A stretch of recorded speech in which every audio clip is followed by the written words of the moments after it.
আসসালামু আলাইকুম। আজকে প্রসঙ্গ হচ্ছে পিএন নিয়ে। জামাত, এনসিপি, চরমোনাই সব দল মিলি এই পিয়ার পক্ষে অথবা বিপক্ষে আছে। এনসিপি পিয়ারের পক্ষে নাই।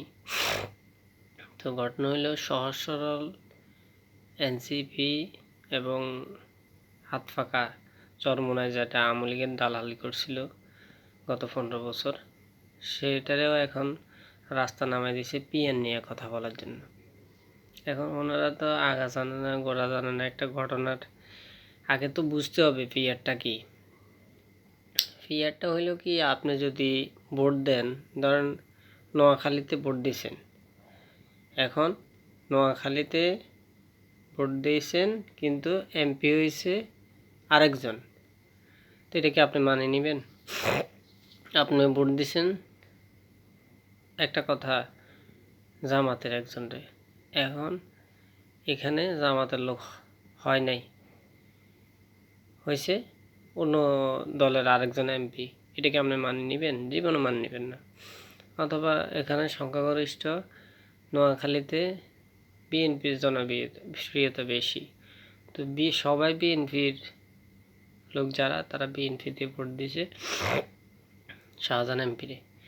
এখন এখানে আসি জামাতের একজন এমপি হয়ে গেল, এটাকে আপনি মানিয়ে নেবেন? এটা কি নোয়াখালীর লোক মানিয়ে নেবে? কখনো না। ফিয়ারটা আগে বুঝতে হবে, এটা জনগণ খাচ্ছে না। নতুন কোনো ইস্যু বাইর করেন, নতুন কোনো প্ল্যান বাইর করেন, বুঝছেন নি? আর দল যতই গড়ান, অমুক নাম তমুক নাম, তবে মানুষ একটা জিনিস বুঝতেছে না, এনসিপি যে নামটা, জামাতে এখন বুঝতেছে তাদের ইসলামী নামটা খাচ্ছে না, এই জন্য তারা এখন এনসিপি নাম লাগাইছে। এটা তো জামাতের বি টিম। ভোটার যদি 5টা হয়, 5টা ভোটই দিবে। যত দল গঠন করেন কোনো লাভ নাই। আর ওই যে ডাকসু মাকসু এগুলো দুই একটা নিচ্ছেন চুরিদারি করে, এখন তো প্রমাণ হইতেছে। নীলক্ষেতে ছাপাইছেন 8,000 ব্যালট, গুম করছেন, কইরা ভোট টোট দিয়েছেন, বহুত চেষ্টা করছেন, বহুত কিছু করছেন, সফল হয়েছেন। জাতীয় নির্বাচনেও আসেন, ভোট দেন, ব্যালট ট্যালেট চুরি করেন, দেখেন না এমপি টেমপি দুই একটা হইতে পারেন কিনা। এখন যদি না হইতে পারেন, না জনপ্রিয়তা থাকে, তাহলে কীভাবে এমপি হইবেন? আপনাদের ওই যে শফিকুর রহমান, উনি একটা এমপি হইতে যে ভোট পায়, উনি 3বার দাঁড়াইও এই ভোটটা পায় নাই। 3বার দাঁড়াইও মনে হয় 50,000 সামথিং ভোট পাইছে। একটা এমপি হইতেও তো 2-2.5 লাখ ভোট লাগে। কি বলবো আসলে, মানে কথা বললেই এই আমার কাছে বিষের মতো লাগে। এই দলটা নিয়ে কোনো তর্কে যাইতে চাই না, ঠিক আছে? আর পিয়ার নিয়ে মানুষের মাঝে দ্বিধাদ্বন্দ্ব, লিফলেট কত কিছু বিতরণ করতেছে, মানুষ খাইতেছে না।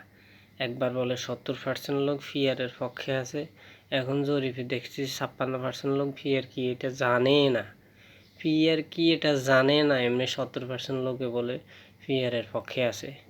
তো কি বলবো, যে যে রিপোর্ট তৈরি করে হে কার কাছে যায়, আর যে রিপোর্ট দেয় সে কার কাছে যায়? আমি তো কোনোদিন, আমার কাছে কেউ আসি জিজ্ঞেস করে না যে ভাই আপনি কি পিয়ারের পক্ষে না পিয়ারের বিপক্ষে। আমার কাছে কখনো কোনো লোক আসে নাই।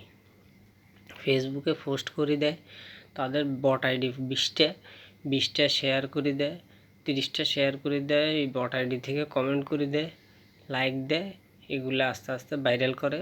এখন তারাই ভোটার, তারাই ফেস, তাদের আইডি, তারাই সব, ঠিক আছে? এক একজনের 30-40টা আইডি আছে তাদের। কেমনে ভাই সম্ভব? কেমনে একটা মিনিটে, অনেকে আছে 1 মিনিটে অন্তত 50টা পোস্ট করে, কেমনে সম্ভব? শুধু শেয়ার করতেছে, বিএনপির নামে অপবাদ করতেছে। এমনি তারা বলে ধর্মে কারো নামে মানে করতে নাই, গীবত গাইতে নাই, কারো বদনাম গাইতে নাই, এমনি তারাই করে। সব বলেও তারা, সব করেও তারা। তাদের জন্য সব আইন, মানে তাদের জন্য আছে, মুসলমানের জন্য সকল আইন আছে, তাদের জন্য কোনো আইন নেই। তারা হয়েছে একদম মানে মুসলিম জাতির মধ্যে তারাই একদম প্রধান দল, তাদের কোনো আইন নেই, তাদের কোনো পর্দা লাগে না, তারাই ঠিক।